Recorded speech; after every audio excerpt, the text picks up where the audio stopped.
Dios todo lo hizo hermoso a su tiempo. Aquello que fue, ya es, y lo que ha de ser, fue ya. Dios restaurará lo que pasó. Todo lo que se quiere bajo el cielo tiene su hora. A partir de este momento, damos comienzo a un programa que te enseñará que bajo la palabra de Dios, todo tiene su tiempo. Y en JCB te decimos que es tiempo de esperanza. Tiempo de esperanza en JCB.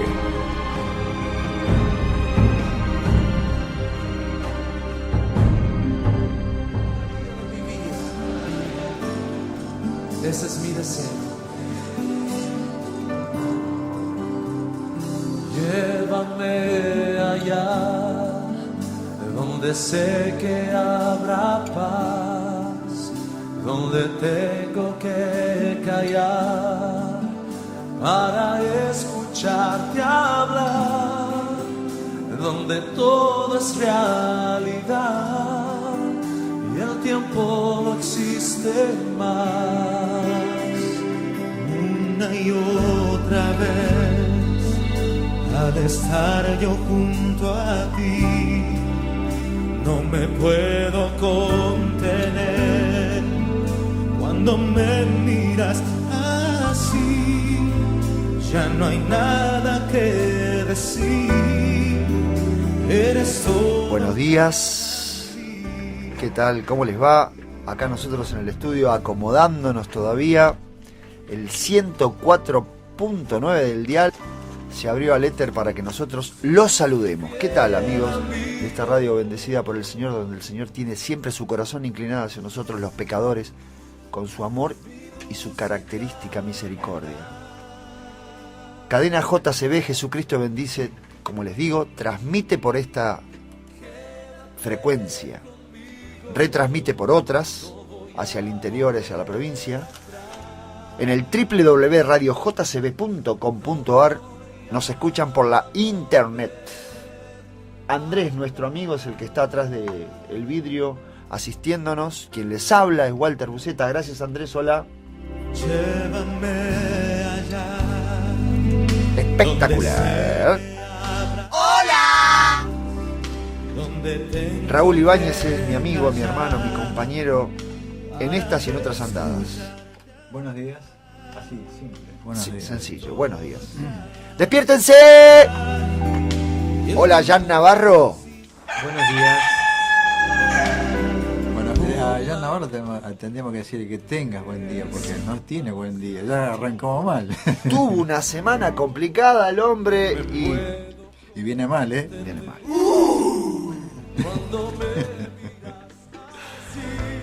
Bueno, mis hermanos, mis amigos, oyentes en general, aquí estamos, un sábado más de 8 a 9 de la mañana. ¿Cómo les va? Yo sé que no pueden responder, pero háganse la pregunta a ustedes mismos. Nosotros abrimos este micrófono, o por lo menos este espacio radial, para que ustedes despierten la conciencia, no solamente el despertar corporal, sino, amigos, pensemos. Bueno, vamos a tratar. Vamos a tratar, ¿no, Raúl? Hoy tenemos un temita, dijera. No, traemos un tema que esperamos que les guste, esperamos que sea de llamado a reflexión y que toda reflexión tenga el sentido de la convicción. Porque si yo reflexiono y no me convenzo, y no convenzo a mi propio espíritu de lo que creo y entiendo, todo lo demás en consecuencia sería hipocresía. Estaría haciendo mal con mis pensamientos. Sí, pero viste, vos decís hipocresía, pero uno no, o sea, yo no lo veo así, viste, desde mí, cuando tengo un pensamiento, cuando no soy, a ver cómo decirte, coherente con lo que pienso y hago. Claro, yo no me califico de soy hipócrita, viste. De eso lo califica el otro, vos. El tema es que, Walter, viste que nosotros estamos viviendo o venimos viviendo momentos difíciles en cuanto a la conciencia, porque lo que se trata o se está tratando es de poder manejar la conciencia de las personas, ¿viste? Si vos viste lo que viene ocurriendo acá en nuestro país, ¿viste? Con los distintos episodios que ocurren, y vos escuchás, lo vivimos a diario, ¿viste? Escuchamos las opiniones de las personas sobre tal punto o tal otro, no interesa cuál, ¿viste? Pero un punto que tiene importancia para la Argentina, y la mayoría, porque vamos a decir la mayoría, piensa de acuerdo a lo que escucha. ¿Qué quiero decir con esto? Porque hay medios homogénicos, ¿viste? Que van tirando cosas, y claro, vos dicen, qué sé yo, no sé, hoy está lloviendo, y vos salís con un paraguas, ¿viste? Y no está lloviendo. es un ejemplo grosero, ¿viste? Que digo, sí, no, parece simple y sencillo, pero es así, porque vos, bueno, además que existe un naturalismo en la gente al respecto, naturaliza a la gente al respecto de estas cosas. Por ejemplo, vas a salir a la mañana, una práctica común, ¿eh? Sí, sí. Mi esposa se despierta, ¿qué es lo primero que hace? Prende la televisión para ver cómo está el tiempo. Sí, el pronóstico del tiempo. Y eso, no digo que esté bien ni esté mal, digo que da cuenta de una sujeción, sí, a una información determinada. de alguien. En este caso es el tiempo. El pronosticador, el meteorólogo. Claro. Entonces, ahora hace 9 grados, al mediodía va a ser 18. Y vos te quedás con esa información y puede haber variables. Sí. De hecho, ayer lo hubo. Sí, sí. Habían anunciado 24 grados, por ejemplo, con el tiempo, y hasta el mediodía estaba bastante fresco. Y el viento en superficie era otro. Entonces, todo lo que te dijeron no era tal. O por lo menos no era tal. Era un estimativo y un parámetro. Con la información y con mis pensamientos pasa lo mismo. Ahora, ¿dónde está el problema, Raúl? Por ejemplo, con lo que el otro, siendo oficial, dice de vos. Cuando digo oficial me refiero a una autoridad de gobierno, a una autoridad eclesiástica, a una autoridad social, política, militar, social, claro, un dirigente de barrio. No lo llevemos a las altas esferas de gobierno. Cuando alguien dice, no sé, habla de mi persona, Walter Buceta es un vago, y define a una persona con una actitud que por ahí se acierta, pero por ahí no. Claro, pero lo dijo él y chao. Entonces, como lo dijo una autoridad, las personas ya lo dan, por lo menos, en gran parte como cierto y verdadero y único. Por eso, Walter, mira, hoy vamos a hablar de un tema, y lo que vamos a hacer es la presentación o la exposición, ¿viste? De lo que dice. Vamos a hablar de la reforma, ¿viste? ¿Qué es la reforma? Primero, ¿o qué fue la reforma? Y bueno, la reforma fue lo que la que produjo Lutero cuando clavó las 95 tesis en la puerta ya del convento. Claro, ves, por ejemplo, hoy la llamamos reforma, pero lo que ese hombre hizo, ¿tenía intenciones de reformar algo? No, él planteó lo que él veía mal, porque él era, no lo olvidemos que era un monje católico. Entonces él creo que todos lo saben, él tenía un grave problema con los pecados, ¿viste? No alcanzaba el perdón con todos los pasos que decía la Iglesia que tenía que hacer para lograr el perdón de los pecados, y no lo lograba, hasta que bueno, fue un conflicto personal. Y bueno, en la Biblia descubre el perdón de los pecados del Señor, ¿viste? Y ahí es cuando empieza a investigar lo que el Señor dice. No solamente eso, ya ahí se le abrió todo el espectro, ¿viste? Y de ahí en más, bueno, él da su opinión en cuanto a cómo veía lo que Dios decía. Por lo tanto, quedaba en evidencia, al descubierto cuál era la otra parte. O la posición imperante, por así decirlo. Exactamente, porque ahí había una posición imperante. Que luego, como dijiste vos, eso fue... Él no presentó una reforma, él presentó, ¿viste?, lo que él consideraba. Después, por supuesto, de que la otra parte lo etiquetó, ¿viste? Claro, ¿por qué? Primero, porque estamos hablando de que cuando la autoridad oficial dice algo, la mayoría de la gente lo acepta como verdad. Como verdad, es la voz, es la autoridad. Pero en este caso en particular, Martín Lutero, él salía de los propios claustros. Sí, del seno de la iglesia salió. Y eso era más conflictivo todavía. Porque era un hombre al cual no se le podía polemizar el haber atravesado los estudios universitarios. No fue una cuestión teórica, él lo vivió. Entonces no había manera de poder decir, no, mirá, lo que vos decís no es verdad, ¿viste? Pero por eso, ¿qué pasó con la reforma que después en el tiempo se llamó la reforma protestante? Porque decían que protestaban contra la iglesia. No se protestaba contra la iglesia, vos bien lo dijiste, ¿no? Sino que era el pensamiento de ver lo que Dios decía. Y todo apunta a que nosotros hoy... perdón, Raúl, disculpame que te interrumpa. Alguien con autoridad lo calificó de protesta, pero no era una protesta, era una declaración de principios. Sí, que en el fondo sí había una protesta, entre comillas, porque Lutero protestaba, ¿cómo es esto? ¿Viste? Pero digo, para que cada uno de nosotros resignifiquemos palabras que nos suenan con tono subversivo, ¿viste? Como si, no, Raúl se está oponiendo a esto. No, pará.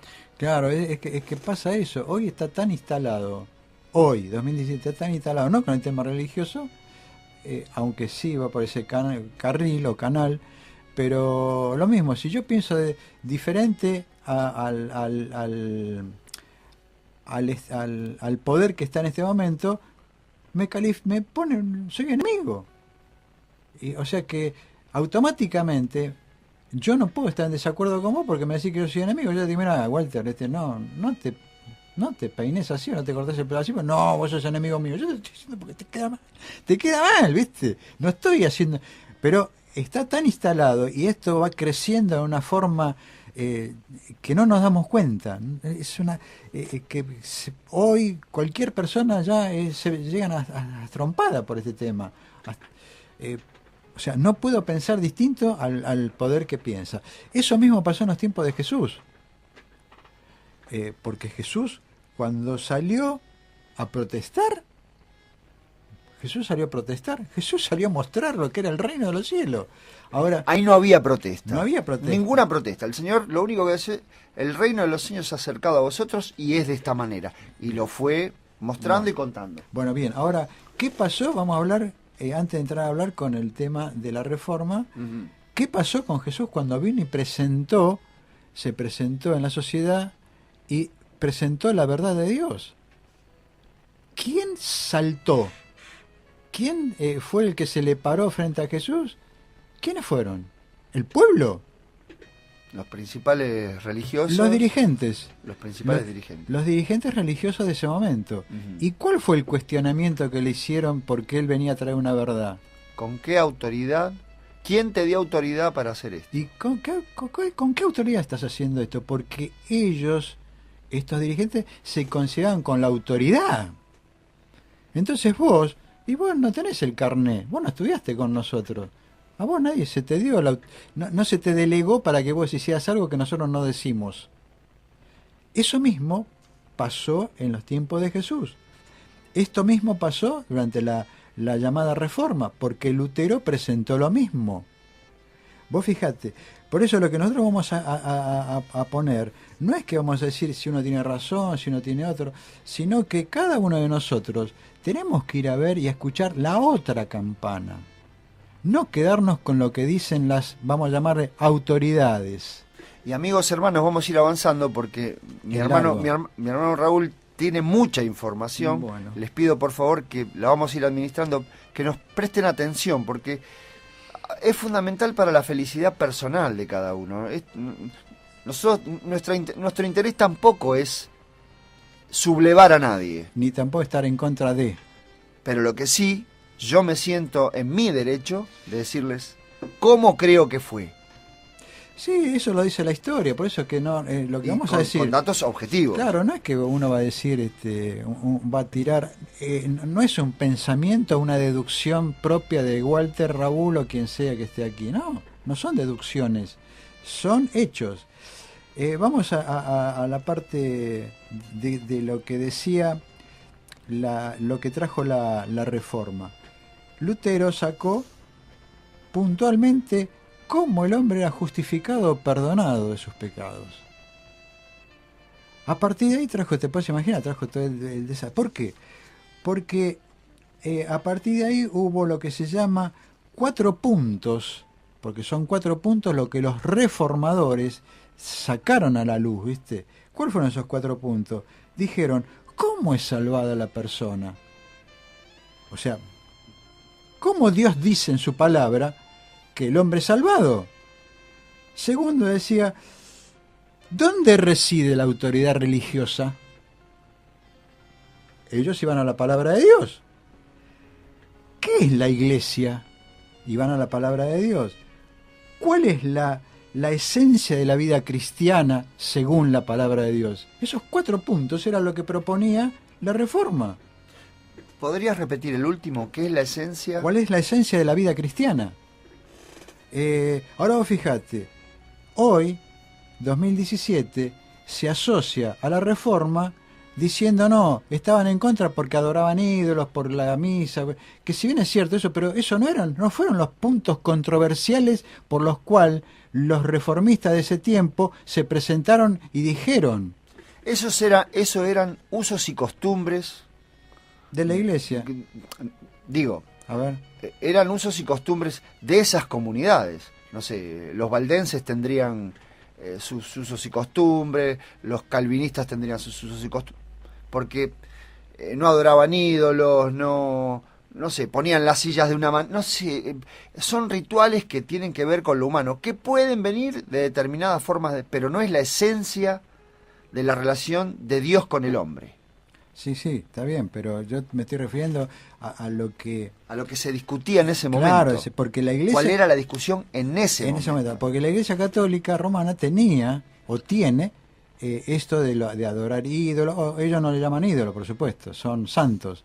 La misa, el pago de las indulgencias, el pago del pecado, el perdón de los pecados. Las penitencias. Por pago. Claro, las penitencias. Bueno, hay una cantidad el bautismo, hay una cantidad de cosas, pero la Reforma no fue contra eso, por decirlo como si fuera contra alguien, no. Ellos presentaron 4 puntos, que ahí estaba la controversia. ¿Cómo el hombre es salvado? Repito, ¿dónde reside la autoridad religiosa? ¿Qué es la iglesia y cuál es la esencia del cristianismo? Entonces, a partir de ahí se produce la ebullición, ¿viste? Porque ellos los reformadores encontraron estas respuestas en la Biblia, porque ellos decían que el hombre ha salvado por la gracia de Dios. Era algo gratuito, no había nada que hacer. El perdón de Dios era un regalo de Dios. Cosa que la iglesia no decía, católica romana no decía eso. Y ellos, para los hombres reformadores, la autoridad religiosa era la Biblia, no era un hombre. Para la iglesia católica era un hombre, el Papa, el sumo pontífice. ¿Qué es la iglesia? Para la iglesia católica romana, bueno, es lo que todos conocemos. Para la Reforma, era la iglesia que se entendía de cómo había surgido en los primeros tiempos después de la muerte de Cristo. ¿Cómo era esa iglesia? Vamos a leerla. Entonces Dale. vamos a meternos para ver. Vamos a meternos. Acompáñennos con su ¿Cómo Biblia, era la por favor. iglesia en ese momento? Eso está en el libro de los Hechos de los Apóstoles, cuando se presenta Ahí vamos a encontrar Hechos de los Apóstoles. No vamos a leer todo porque yo sé que mis hermanos oyentes conocen de esto, pero lo que estamos es a que volvamos a ver esto para que nos quede claro cómo es para Dios, por ejemplo, la salvación. ¿Cómo es salvada una persona? Vamos a empezar, yo empecé al revés. Dale. ¿Cómo es salvada una persona? Y Pablo aclara puntualmente en el libro de Romanos, en el capítulo 4, habla sobre el ejemplo de Abraham. No vamos a leerlo todo. No, sería muy largo. Es muy largo, pero ahí le dice que Abraham no fue justificado por obras. Él fue justificado porque dijo por el cordero que él presentaba. Después dice resultado, en el 5, resultado de la justificación. Justificado pues por la fe, tenemos paz para con Dios por medio de nuestro Señor Jesucristo. Una vez más, el cordero como símbolo de la persona de Jesús Abraham fue justificado en el cordero. En el cordero. Y acá hay un punto importantísimo. La justificación de Dios y la que descubre Lutero. En el capítulo 5, en el verso 19, dice, no vamos a leerlo todo, porque así como por la desobediencia de un hombre, los muchos fueron constituidos pecadores, así también por la obediencia de uno, los muchos serán constituidos justos. Constituidos, declarados. No es que ahora Dios te hacía vos justo. Ahora, la Iglesia Católica, ¿qué dice? Eso dice, o decía y dice, el Concilio de Trento declaró, la justificación no es sólo la remisión de los pecados, sino también la santificación y la renovación del hombre interior por medio de la recepción voluntaria de la gracia y de los dones por las que un hombre se convierte en justo. Resumiendo, la justificación incluye un proceso dentro de la persona. Y ese proceso dentro de la persona hace que vos cambies. Hay un cambio en tu persona. Y ahora ya no es que ya tenés, sino que ahora sos justo. Eso no lo había visto. Lutero lo ve eso, que eso no era así. Ahora, por eso que es el punto controversial. ¿Y sabés qué, Walter? Que hoy, 2017, la Iglesia Católica no se movió de esto. Siguen sosteniendo esto.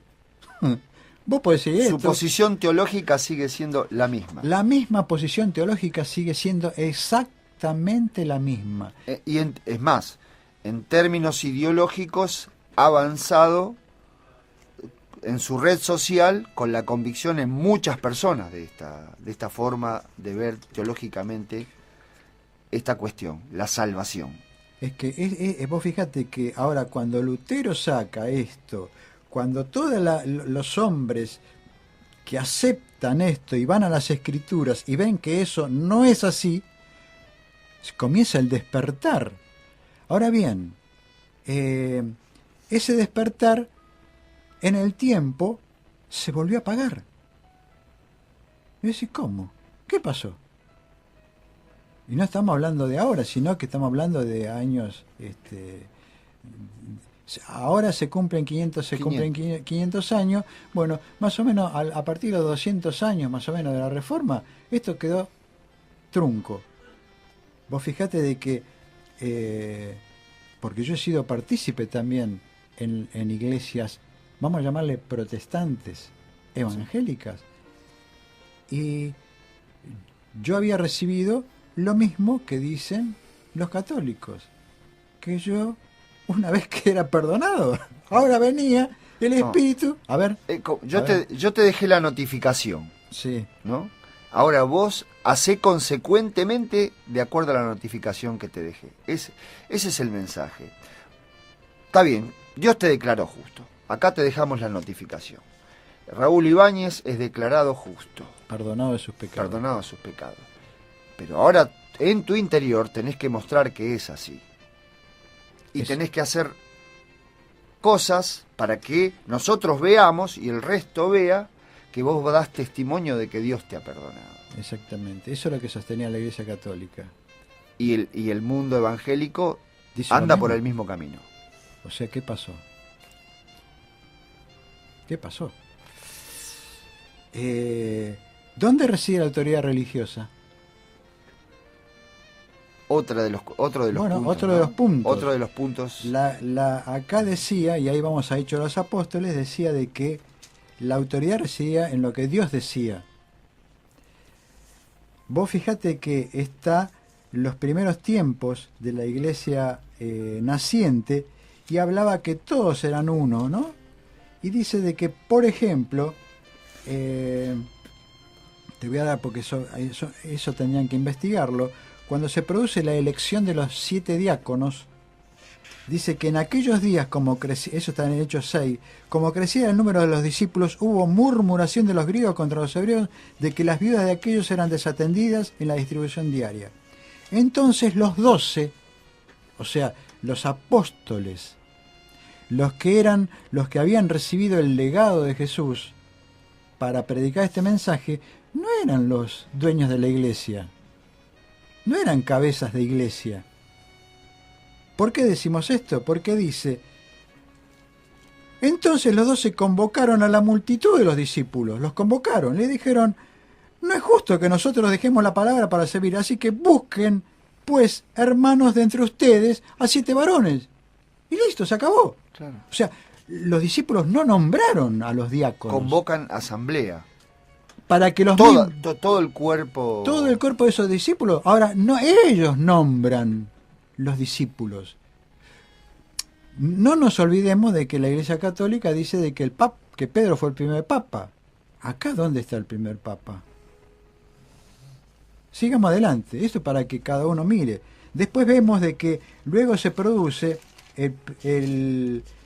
hay un hecho, hay 2 hechos, uno en los cuales todavía estaba en el momento de la predicación del Evangelio, había problema entre los judíos y los cristianos convertidos, porque los judíos decían que había que circuncidarse, que bla bla, que por los temas rituales, por los temas de costumbre, de hábitos. Y Pedro tiene un conflicto, porque Pedro también era judío, todos eran judíos. Y entonces se produce el conflicto cuando ellos van a predicar. Claro, otra cosa, el cristianismo como lo concebimos hoy no tenía nada que ver. No tenía nombre. Nombre, no, nada. Ahora se produce un conflicto, pero resulta de que Pedro recibe una visión. Eso está en Hechos 10, cuando, ¿te acuerdas que baja el manto y están los amados como diciéndole, bueno, acá no hay, no hay... Tenés que aplicarle a todo el mundo, ese fue el resumen. Porque claro, él iba a ver a Cornelio, que era un gentil, ¿viste? Ahora, cuando él predica eso, claro, se convierten y ahí empieza la conversión de los gentiles. Y claro, entonces dice, oyeron los apóstoles y los hermanos que en el 11, que estaban en Judea, que cuando que habían recibido la palabra de Dios, los gentiles, y cuando Pedro subió a Jerusalén, disputaba con los que eran de la circuncisión, diciendo, ¿por qué has entrado en casa de hombres incircuncisos y has comido con ellos? ¿Viste? Lo confrontan a Pedro. ¿Para qué? ¿Cómo te vas a comer con los gentiles vos? Esto nos sabíamos que era el comienzo de la iglesia. Y Dios estaba llevando este mensaje a todos, pero todavía no se entendía todavía. Y Pedro tiene que dar explicaciones. El Papa tiene que dar explicaciones. Ahora bien, después dice, vienen las explicaciones, bla, bla, bla, bla, pero después se produce en el capítulo 15 el concilio de Jerusalén. Por lo cual Pablo tiene este conflicto también. Pablo tiene el mismo conflicto que tuvo Pedro. Que las tradiciones convertían a los grupos humanos en acusadores de nuevos o supuestamente nuevos creyentes en la fe. Entonces, ¿cómo? Esta gente no puede recibir esto, y Dios hablaba con Pedro y con Pablo diciéndole que él no hace acepción de personas. No hay acepción de personas. Pero esto ¿sabes qué? Lo que estamos viendo era el punto, porque Lutero y los reformadores vieron esto, la autoridad de la iglesia. Este era el segundo punto que hemos visto. Una, la justificación, el perdón, que es lo que predicaba Pedro, Pablo y todos los discípulos. Dios los perdonó. No hay nada que hacer. Ahora, no hay circuncisión, no hay nada de tradición. Ahora insisto, Raúl. Sí. Lutero no era que estaba cuestionando la autoridad de la iglesia. No. Lutero estaba haciendo es decir, esto debe funcionar de esta manera. Acá dice Dios esto. Por eso decía, entonces los responde, ¿cuál es la autoridad romana? ¿Cuál es la autoridad de la iglesia? Porque ellos leían esto. Ellos decían, es la escritura lo que Dios dice. Porque acá en el Concilio de Jerusalén, la iglesia naciente dice de que se reúne Pedro, Pablo, y dice que se reunieron los apóstoles y los ancianos para conocer este asunto. Entonces, Pedro se levantó y les dijo, varones hermanos, vosotros sabéis, bla, bla, bla, bla, y da testimonio. Entonces da de cuenta lo que él había vivido. No vamos a leer todo. Entonces, después llega, porque eso tienen que leer cada uno para que lleguen a la conclusión. No se lo tengo que dar. ¿No? Claro, nosotros... A ver, yo quiero compartir el pan de vida porque es rico. Pero agarralo, hermano. Entonces dicen... Comelo, llévalo a tu boca. Masticalo, hermano. En el 15:22 dice, entonces pareció bien, escucha, Walter, escuchen amigos, pareció bien a los apóstoles, a los ancianos, con toda la iglesia, elegir de entre ellos varones y enviarlos a Antioquía con Pablo y Bernabé, y escribir por conducto de ellos los apóstoles, los ancianos, los hermanos de entre los gentiles. O sea que acá hay una reunión en la cual no hay ninguna cabeza. No hay ninguna autoridad humana que se pone por arriba y dice, mire, hay que hacer esto. Esto sale de consenso de todos. Es horizontal. Es horizontal. Ahora bien, ¿por qué Lutero llega a esto? Porque él sigue leyendo la Escritura, claro, entonces se le empieza a hacer luz todo. Porque en el libro de Mateo 28, cuando se va Jesús, él dice lo siguiente, Walter, mira lo que le dice Jesús a los discípulos. 28. Dice, Jesús se acercó, 28, 18. Y Jesús se acercó y les habló diciendo, toda potestad me es dada en el cielo y en la tierra. La potestad la tenía Jesús y no la estaba delegando.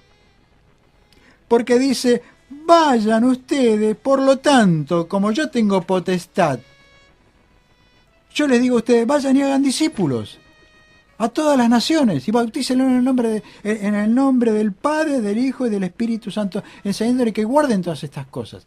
Pero él no delegó, la potestad la seguía teniendo él. De hecho, ante el cuestionamiento que hacíamos al principio del programa que le hacían los dirigentes a Jesús, cuando Jesús contestó en forma directa, lo querían apedrear. Claro, exactamente.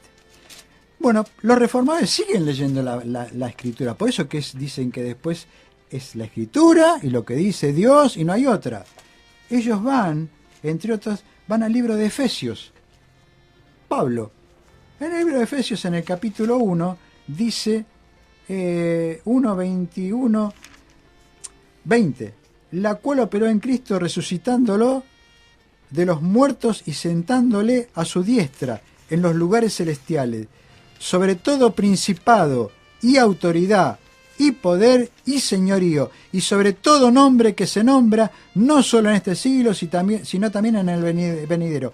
Y sometió todas las cosas bajo sus pies, y lo dio por cabeza sobre todas las cosas a la iglesia, la cual es su cuerpo. La cabeza es Cristo, la autoridad es Cristo. Los otros somos cuerpo. Y si somos cuerpo, no somos cabeza. Entonces siguen leyendo.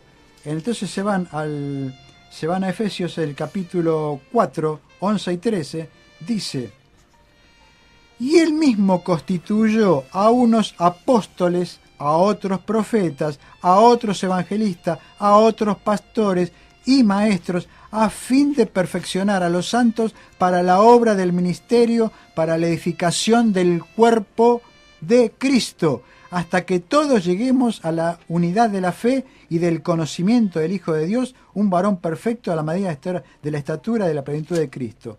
Y en el 5, vamos a terminar, 5:21 dice, someteos unos a otros en el temor de Dios. Las casadas estén sujetas a sus propios maridos como al Señor, porque el marido es cabeza de la mujer, así como Cristo es cabeza de la iglesia, la cual es su cuerpo y él es su Salvador. ¿Viste? Lutero leía esto y dice, ¿la autoridad de quién es? Si bien es cierto, él como Jesús, como la potestad que tiene como cabeza, delegó el poder a predicar, delegó y nombró maestros, profetas, pastores de Dios, no para que yo me someta a ellos, sino que ellos, la función era poder exhortar, ¿viste? Todo lo que... Pero no tener... no, pará, te lo digo yo porque soy anciano, ¿viste? ¿Entendés? Una cosa es la autoridad, no sobre vos. No sé si me... Clarísimo, Raúl, hermano. Mira, de hecho me viene a la cabeza esto. Jesús iba con los discípulos. Sí. Y viene alguien y le cuenta, che, maestro, Jesús, ahí hay uno que echa demonios en tu nombre, habla de vos, dice que... Pero no nos sigue. No, pero no viene con nosotros. Dice, ¿qué hacemos? La autoridad somos nosotros. Como diciéndole, che, Jesús, mira, la autoridad somos nosotros. Y el Señor le dijo, lo hace en mi nombre. Déjalo. No fue y le puso la lupa, el Señor Jesucristo no fue y le puso, a ver, ¿vos qué estás diciendo? ¿O qué camiseta tenés vos? No, así no se dice, se dice... No. El Señor es autoridad verdadera, pero además su autoridad tiene estas características, Raúl. El Señor no es un descubridor de alcahuetes o un recolector de alcahuetes, de gente obsecuente. El Señor es autoridad de verdad. Y esa autoridad nos la dio de la manera que nos la dio, por gracia, por regalo. Por eso nosotros hablamos de Él, porque somos libres con Él. Pero no para que yo te someta a vos. Claro. Y que yo te diga, mirá, Walter, que lo que yo digo y pienso, eso es. Y vos te tenés que acortar el pelo porque así no podés, no. O no puede ser esto. O sea, es tremendo eso, ¿eh? ¿Cuántas veces hemos tenido rispideces por ese tipo de cosas? Y hemos vivido las rispideces dentro de las organizaciones. ¿Por qué? Porque los que se creen autoridad quieren imponer su voluntad sobre la nuestra, o sobre la tuya, o sobre la de él, imponerla por el hecho de reconocerse como una autoridad más elevada que uno. Y esto no aparece en ningún lado en la relación de Dios con los hombres. Se establece en forma horizontal. Walter, ahora bien, vos fíjate que esta reforma que se van a cumplir 500 años quedó por tierra total. Totalmente por tierra. Entonces, viste, se habla de ecumenismo, viste, hoy día. La pregunta te la iba a hacer así. Pero, y entonces, ¿qué es el ecumenismo? Y es la unión de todos. Ahora, yo con esto no estoy diciendo que vayan o no vayan, que hagan o no hagan, que se pongan o no se pongan. Claramente, la libertad de conciencia siempre debe ser plena. Ahora bien, si el que está proponiendo eso se dice que él es la cabeza y él es el representante de Dios en la tierra, que es el sumo pontífice, ¿cómo voy a sentarme a hablar con él? Yo. Aparte, él me dice a mí, me dice, mira que para perdón de los pecados, ojo, Walter, es por fe, pero también tiene que empezar a operar en vos el Espíritu Santo para que te cambie y no seas ese tipo impulsivo que sos vos, que yo te conozco. ¿Pero cómo? Eso es lo que dice, ¿viste? Entonces, ¿pero cómo? ¿Es por obras o...? No. Es lo que digo yo. Me estoy diciendo, como yo soy representante de Dios, estoy diciendo eso. Claro. ¿Sí? No lo que dice la Escritura. Entonces... Evidentemente hay un interés, un conflicto de intereses. A mí claro, es un... Vos sabés que, Raúl, dame un segundo. Te doy un segundo. Dame un segundo. Un segundo nomás. Porque si lo planteamos en esos términos, es un conflicto de intereses. Por eso es que es raro lo que pasa en el Evangelio. Porque vos empezás a tener amor por la persona que te salvó. Porque él tiene las características de las que hablamos: gracia, regalo, libertad. Como le dijo Pedro a Jesús, ¿a dónde voy a ir? Pero y ahí se establece como un conflicto de intereses, porque Yo no quiero volver atrás, yo quiero a volver a que me digan, no, mirá, hace esto, hace lo, hace... No, y se establece un conflicto de intereses. Porque ¿a quién le interesa de que yo responda con mi conciencia a una voluntad humana? A los que ostentan esa autoridad. La ostentan y la llevan a cabo. Ah, no, vos tenés que hacer como yo digo. Es que eso mismo ocurrió, por eso que vos fíjate que nuestro Padre amado, lo que es nuestro Señor, Él nos dijo cuándo iban a hacer este sistema. Eso está en el libro de Daniel, con fecha, día y año. Dice que iba a perseguir a los cristianos durante 1260 años. Y si vos vas, eso sería para dar un seminario o una charla sobre profecía, de cuándo nació el papado, y que sale con fecha, no es que... Y la persecución, o sea, la Inquisición iba a durar 1260 años, y duró 1260 años. Pero también nuestro Padre nos dijo, mira que aquella herida de la que sufrió la bestia va a ser sanada. Fue sanada.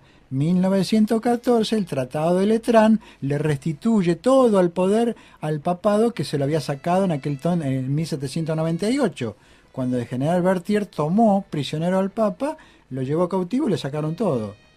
Pasaron no sé cuántos años pasaron. Qué fenómeno, hermano, está dando datos históricos, hitos.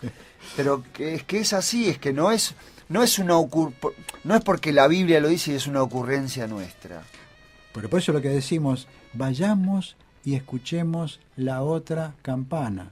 Porque ¿sabes qué? Lo que pasa que yo me preguntaba, ¿viste? En su momento, ¿cómo puede ser que yo esté de acuerdo, ¿viste? Con el llamamiento del Papa Francisco, porque si vos lo mirás detrás, hay toda una cantidad de palabritas, ¿viste? Que te van llevando a que es por el bien del mundo, de la humanidad, pensando en vos, ¿viste? Pero viste que esas palabras tienen una contraposición, porque hubo 1260 años de persecución, de muerte y de quema en la hoguera. Murieron millones de personas justamente por este poder. ¿Cambió ese poder? Esa es la pregunta. Bueno, pero ya no vayamos a si cambió el poder, porque no lo vemos. ¿Cambió su doctrina? Esa es la otra pregunta. ¿No la cambió? Si no cambió su doctrina, ¿cambió su forma de la visión del trato para con sus súbditos? Entonces, ¿por qué yo me puedo dejarme engañar con palabritas? Es lo que yo te decía, porque en el fondo yo también creí esto que decía el Concilio de Trento, que el perdón de los pecados que me trajo a mí, tiene que haber una obra del Espíritu Santo en mí para que yo cambie.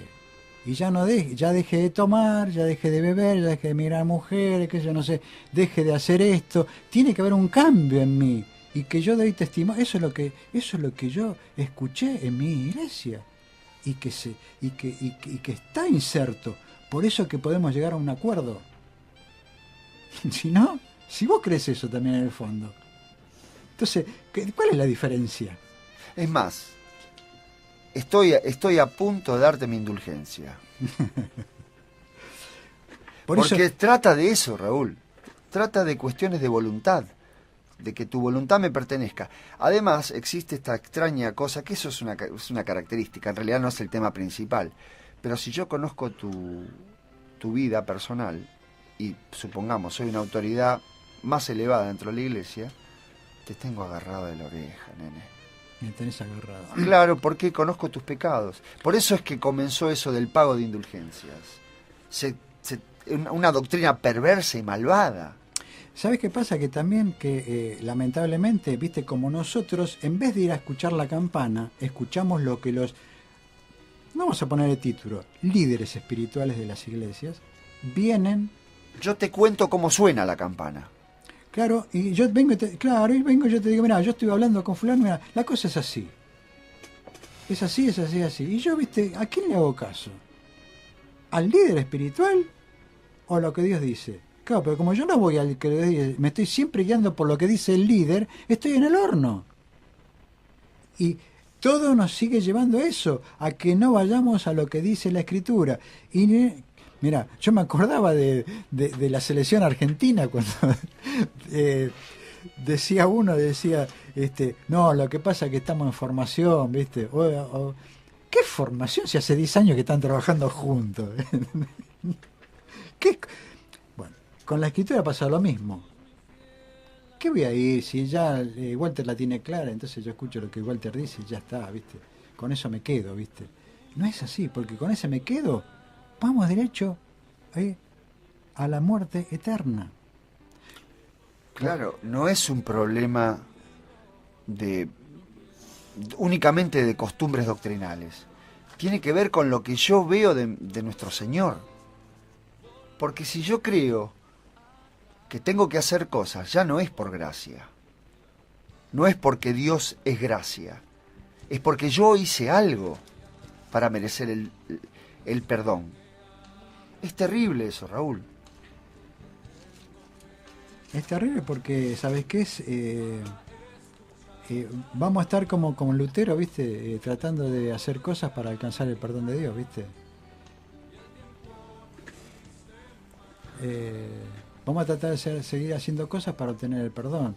Y voy a tener problemas porque yo me voy a mirar y me digo, sigo mirando a las mujeres. No cambié. Me enojo cuando Jan me dice algo y me le salto, ¿viste? No cambié mi cosa impetuosa. No cambié. Y entonces hermano, usted tiene que orar, Tiene que ayunar para que... Acérquese más a Dios, Para que el Espíritu Santo lo cambie. ¿Qué es lo que decía la Iglesia Católica? Lo que dice, no lo que decía, lo que dice y sostiene, ¿viste? Para que vos seas justo. No declaró, vos tenés que ser justo, ¿viste? Es que, en realidad, si vamos a lo legal, para vivir en el cielo tenés que ser justo como lo es nuestro Señor Jesucristo. Sí, Señor. Exactamente. Cuando nuestro Señor Jesús vuelva, nosotros nos vamos a parecer a Él. ¿Cómo? Bueno, ahí está, Walter. Por eso que está nuestro sustituto. Por eso la figura de Jesús cobra y vamos a ser como Él, claro. Cobra dimensión porque vamos a ser como el sustituto. Él fue el que hizo lo que dijimos la otra vez y decimos siempre. Él fue el que tuvo una vida perfecta, no obedeció a los mandamientos de Dios, a la ley de Dios. Él murió y resucitó. Y por esa obra es por la que hoy yo, vos y toda la humanidad tiene el perdón de los pecados y derecho al cielo. Ya no tenemos más nada que hacer. Pero entonces nada. Juan, cuando conoció a Jesús, era llamado el hijo del trueno. Es más, ¿vos te acordás ese hecho cuando llegó a Samaria y dijo, hagamos que descienda fuego del cielo y los consuma todos, ¿viste? Era propio y natural de él, ¿viste? Ahora cuando lees las cartas de Juan, ya en el destierro, que hijitos míos, ahora él no fue tras un cambio, si bien hubo cambios, pero eso no es el propósito de Dios cambiarnos, porque eso no va a ocurrir, va a haber mejoramiento, ¿viste? En vez de, ya viste, ahora me voy a morder los labios, ¿viste? Y no voy a decirte lo que pienso, ¿viste? Por ahí de pronto, ¿no? Otra vez se me va a escapar y lo voy a decir, pero eso no es el meollo del Evangelio. Esos son frutos que se van dando y a veces no se dan, ¿viste? Mirá, el ladrón en la cruz, y tantos hombres, ¿viste? De que fueron perdonados y salvados por Dios. No por lo que hicieron, sino por el regalo de Dios. Nos está quedando 5 minutos, Walter, para... Hermoso tema, Raúl, ¿sabés? Porque esto hace a lo individual, al afirmar la conciencia en lo que es el Evangelio. Cuando digo el Evangelio no digo la buena nueva, digo la nueva eterna de que Dios es gracia y como tal se ha presentado a todo hombre siempre de la misma manera. Por eso es que nosotros nos manejamos en forma libre, no para exponer nuestra libertad para escándalo, sino porque a los demás los escandaliza porque les parece mal que alguien sea libre en conciencia. No sé por qué. Y bueno, si pudiéramos dar cuenta de un porqué, y yo creo porque al enemigo de Dios no le gusta la libertad. ¿Sabés que ayer me llamaba este muchachito, este amigo y me decía, le digo, espera un minuto que estoy saludando a un hincha de Boca. Porque pasaba un muchacho por la feria, estaba trabajando y era un hincha de Boca. Entonces me dice, ¿cómo saludas a un hincha de Boca? ¿Entendés cómo está instalado? Que si vos sos de otro equipo, claro. ¿entendés? Yo no puedo tener diálogo con vos. Sí, parece una tontería, pero... Por eso te puse un ejemplo mínimo de cómo obramos nosotros. Claro. ¿Te acordás vos en la época del Mundial 78? Cuando era o Pornía o Holguín. Uno era de Boca y el otro era de San Lorenzo, ¿viste? Y bueno, pero como es de Boca no puede jugar, es un bostero, ¿viste? Y era la camiseta de River o Boca, ¿viste? Y pero era la camiseta argentina. O sea, esto viene de años instalado desde el origen. Cuando el hombre cayó, ya la grieta se produjo con la muerte de Abel. Cuando Caín mató a Abel, porque no hacía lo que él creía que tenía que hacer, porque él entendía que esa no era la salvación. Que Dios, él no estaba de acuerdo con la salvación que Dios le había dicho, que era por gracia. Y su mejor respuesta a eso fue matar a su hermano. Exactamente. Bueno, amigos, nos están quedando apenitas un minutito. Les deseamos que tengan paz en el Señor, la paz dada en Él, y que tengan una buena semana. Que sus conciencias sean libres como nuestro Señor es libre, en Cristo Jesús. Walter Buceta se va, los despide. Esta radio continúa con su programación. Chau, Jan Navarro. Chau, Raúl Ibáñez. Chau. Chau, Andrés, gracias. Chau.